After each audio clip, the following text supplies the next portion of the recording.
Kandidatja e Partisë Demokratike për Bashkinë e Durrësit, Grida Duma, është ndalur në tregun industrial dhe tregun ushqimor në lagjën 12 të qytetit për të takuar me tregtarët dhe qytetarë të tjerë.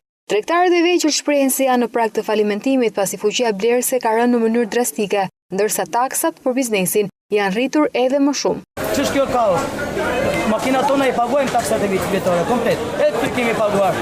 Tiranë edhe taksat e bashkisë, gjelbrime e budallaqe. Ku e ke gjelbrim? Kemi tatim fitimi, kemi taksa, kemi të bashkisë, dhe thonë për drita paguajmë këtu. Por do ku i ke dritat? Ne kemi falimentuar. Ne s'po shisim dot një gjë lajm vendit, lajm pronare, jo më shumë.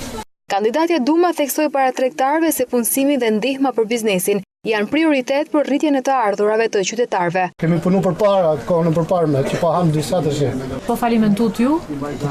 Imagjino se çfarë ndodh me pjesën tjetër. Kandidatja Grida Duma takoi shumë qytetarë të cilët ankohen për rënien e të ardhurave. Na vej dorën e pensionistat, se unë se më pensioni, ja çoj shteti, vetë rri pa bukën.